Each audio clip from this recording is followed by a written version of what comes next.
నమస్కారం ఆస్పిరెంట్స్. మీరంతా top ranks కొట్టాలని లక్ష్యంగా పెట్టుకున్నారు కదా. అయితే కేవలం గంటల తరబడి చదివితే సరిపోదు, స్మార్ట్ స్ట్రాటజీ కావాలి. సరిగ్గా అలాంటి ఒక స్ట్రాటజీ గురించే ఈరోజు మనం మాట్లాడుకోబోతున్నాం. మీ ప్రిపరేషన్కి పదును పెట్టే ఒక అస్త్రం, అదే గ్లోబల్ ఏఐ ఇంపాక్ట్ సమ్మిట్ 2026. సరే, గ్లోబల్ ఏఐ సమ్మిట్ అన్నగానే ఇదేదో మామూలు టెక్ కాన్ఫరెన్స్ అనుకుంటున్నారా? అస్సలు కాదు. ఒక్క విషయం మాత్రం నేను గట్టిగా చెప్పగలను. ఈ టాపిక్ని మీరు లైట్ తీసుకుంటే మీ కాంపిటేటివ్ ఎగ్జామ్స్లో, ముఖ్యంగా కరెంట్ అఫైర్స్లో చాలా విలువైన మార్కులు కోల్పోతారు. ఎందుకంత ఇంపార్టెంట్ అంటారా? పదండి చూద్దాం. ఈరోజు మనం ఏం తెలుసుకోబోతున్నామంటే, ముందుగా ఈ సమ్మిట్ ఎందుకంత ముఖ్యం, తర్వాత అసలు ఇండియాలో జరిగే ఈ సమ్మిట్ స్వరూపమేంటి, దానివల్ల ఇండియాకి వచ్చే లాభాలేంటి, ముఖ్యంగా యూపీఎస్సీ, బ్యాంకింగ్ ఇంకా ఇతర ఎగ్జామ్స్లో దీన్నుంచి ఎలా స్కోర్ చేయాలి, చివరిగా ఇండియా విజన్తో దీనికున్న సంబంధమేంటే. సో బేసిక్స్ నుంచి మొదలుపెట్టి ఎగ్జామ్లో మార్కులు ఎలా సంపాదించాలో స్టెప్ బై స్టెప్ చూద్దాం. రెడీనా? రైట్, ఇక అస్సల విషయంలోకి వెళ్ళిపోదాం. మామూలు టెక్ కాన్ఫరెన్సులు, సెమినార్ల గురించి కాసేపు మర్చిపోండి. మనమిప్పుడు మాట్లాడుకోబోయేది అలాంటిది కాదు. ఇది ఆర్టిఫిషియల్ ఇంటెలిజెన్స్ రంగంలో గ్లోబల్ పవర్ డైనమిక్స్ను మార్చేయబోయే ఒక గేమ్ చేంజర్. మరి ఈ గేమ్కి సెంటర్ స్టేజ్ ఎక్కడో తెలుసా? మన భారతదేశంలోనే. అసలు ఈ సమ్మిట్కి ఎందుకంత స్పెషాలిటీ, ఎందుకు ఇది హిస్టారిక్? కారణం సింపుల్. ఇది గ్లోబల్ సౌత్లో, అంటే అభివృద్ధి చెందుతున్న దేశాల కూటమిలో జరుగుతున్న మొట్టమొదటి గ్లోబల్ ఏఐ సమ్మిట్. ఇది కేవలం లొకేషన్ మార్పు మాత్రమే కాదు, ఇది టెక్నాలజీ పవర్ షిఫ్ట్కి ఒక సిగ్నల్. ఇక మీ ఎగ్జామ్ పాయింట్ ఆఫ్ వ్యూలో గుర్తుపెట్టుకోవాల్సిన అతి ముఖ్యమైన పదం మెజరబుల్ అవుట్కమ్స్. అంటే మాటలు చెప్పడం కాదు, చేతల్లో కొలవగలిగే ఫలితాలను సాధించడం. ఈ టేబుల్ చూస్తే మనకొక క్లారిటీ వస్తుంది.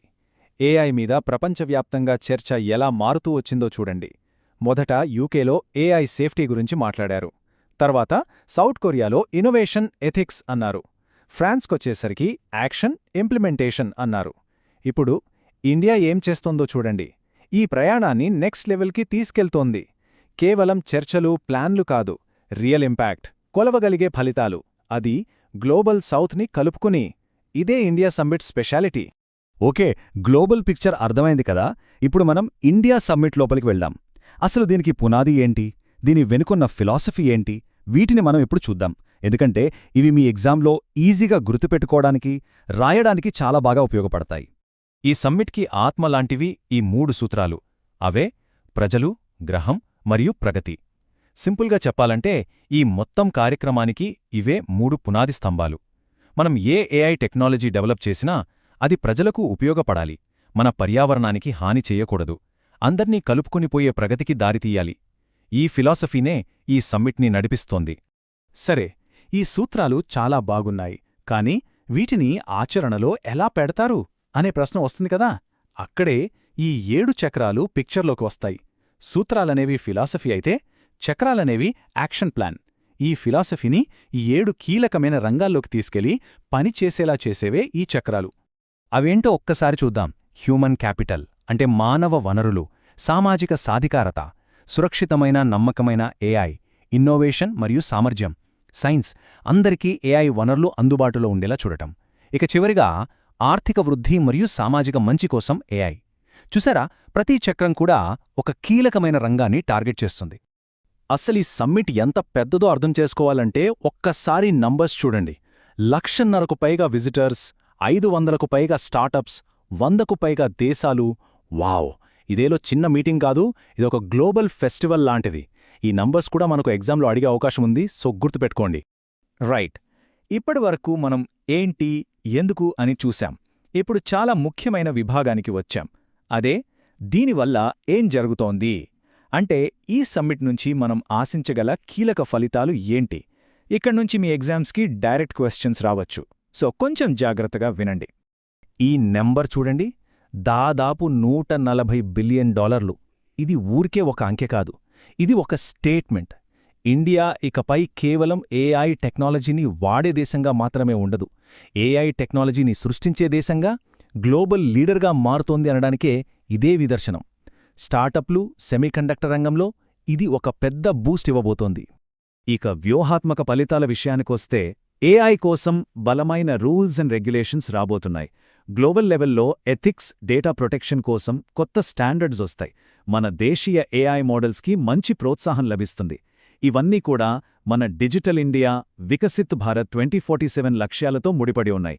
ముఖ్యంగా ప్రపంచ దేశాల మధ్య ఉన్న టెక్నాలజీ గ్యాప్ని తగ్గించడానికి ఏఐని ఒక సాధనంగా వాడబోతున్నారు. ఈ ప్రతి పాయింట్ కూడా మీ మెయిన్స్ ఎగ్జామ్లో ఒక క్వెశ్చన్గా మారే అవకాశం ఉంది. ఓకే, స్పెసిఫిక్గా యూపీఎస్సీ ఆస్పిరెంట్స్ కోసం ఈ సెక్షన్ మీకోసమే. ఈ సమ్మిట్ గురించి తెలుసుకున్న సమాచారాన్ని మన సిలబస్తో ఎలా లింక్ చేయాలో, దాన్ని మెయిన్స్ ఇంటర్వ్యూలో ఒక అడ్వాంటేజ్గా ఎలా వాడుకోవాలో ఇప్పుడు చూద్దాం. చాలా సింపుల్గా చూద్దాం. మన జీఎస్ పేపర్ 2లో గవర్నెన్స్, ఇంటర్నేషనల్ రిలేషన్స్ ఉన్నాయి కదా, global cooperation, policy frameworks, global south పాత్ర, ఇవన్నీ ఈ సమ్మిట్కి డైరెక్ట్గా కనెక్ట్ అవుతాయి. అలాగే GS paper 3 science and technology, AI applications, startup ecosystem, cyber security, ఇవన్నీ కూడా నేరుగా మన సిలబస్లోనివే. సో ఈ కనెక్షన్ అర్థం చేసుకుంటే మీరు కేవలం ఫ్యాక్ట్స్ కాకుండా అనలిటికల్ ఆన్సర్స్ రాయగలరు. ఉదాహరణకి మెయిన్స్లో ఇలాంటి ప్రశ్న రావచ్చు: గ్లోబల్ ఏఐ పాలనను రూపొందించటంలో, గ్లోబల్ సౌత్ ప్రయోజనాలను కాపాడటంలో ఏఐ ఇంపాక్ట్ సమ్మిట్ 2026 ద్వారా భారతదేశం పాత్రను చర్చించండి. చూసారా, ఇది డైరెక్ట్గా ఐఆర్, గవర్నెన్స్కి సంబంధించింది. లేదా ఇంకో యాంగిల్లో ఇలా అడగచ్చు: సామాజిక శ్రేయస్సు కోసం ఏఐ అనే అంశంపై దృష్టి పెడుతూ, ఈ సమ్మిట్ ఫలితాలు భారతదేశ సుస్థిర అభివృద్ధి లక్ష్యాలను సాధించడానికి ఎలా దోహదపడతాయి? ఇది టెక్నాలజీని సోషల్ డెవలప్మెంట్తో లింక్ చేసే క్లాసిక్ యూపీఎస్సీ క్వశ్చన్. సరే, యూపీఎస్సీ వాళ్ల సంగతి చూశాం. మరి బ్యాంకింగ్, ఆర్ఆర్బీ, ఇతర గ్రూప్స్ పరీక్షలకు ప్రిపేర్ అవుతున్న వారి సంగతేంటి? ఈ టాపిక్ మీకు కూడా చాలా ముఖ్యం. ఎందుకంటే ఏఐ అనేది మీ రంగాలను కూడా చాలా వేగంగా మార్చేస్తోంది. ఎలాంటి కరెంట్ అఫైర్స్, ఎంసీక్యూలు రావచ్చు అనేది ఇప్పుడు చూద్దాం. ఉదాహరణకు బ్యాంకింగ్, ఫిన్టెక్ తీసుకుంటే fraud detection, AI based credit scoring, personalise services, ఇవన్నీ ఏఐ అప్లికేషన్లే. అలాగే రైల్వేస్, సేఫ్టీ, ఎఫిషియన్సీ కోసం ఆటోమేషన్ పెరుగుతోంది. పబ్లిక్ సర్వీసెస్ డెలివరీలో కూడా ఏఐ పాత్ర చాలా కీలకం. సో ఈ ప్రాక్టికల్ అప్లికేషన్స్ నుంచే మీకు డైరెక్ట్ ఎంసీక్యూలు వస్తాయి. సరే, మీకొచ్చిన టెస్ట్ ఒక శాంపుల్ ఎంసీక్యూ చూద్దాం. గ్లోబల్ సౌత్లో నిర్వహణ జరగబడుతున్న కొలవగల ఫలితాలపై దృష్టి సారించిన మొట్టమొదటి గ్లోబల్ ఏఐ సమ్మిట్ ఏది? Options: A AI safety summit UK, B AI Seoul summit South Korea, C India AI impact summit India, D AI action summit France. ఏమనుకుంటున్నారు? And the correct answer is option C, India AI impact summit. ఎందుకంటే మనం పదే చెప్పుకుంటున్న keyword అదే: practical, development oriented outcomes. Policy చర్చల నుంచి real world impact వైపు focus మార్చిందే ఇండియానే. Okay, మనం దాదాపు చివరికి వచ్చేశాం. ఇప్పుడు ఈ పాయింట్స్ అన్నింటినీ కలిపి ఒక పెద్ద చిత్రంగా చూద్దాం. అసలిదంతా భారతదేశ భవిష్యత్ విజన్తో ఎలా కనెక్ట్ అయ్యుందో అర్థం చేసుకుందాం. ఒక్క విషయం గుర్తుంచుకోండి: ఈ సమ్మిట్ అనేది ఏదో ఒక్కసారి జరుగుపోయే ఈవెంట్ కాదు.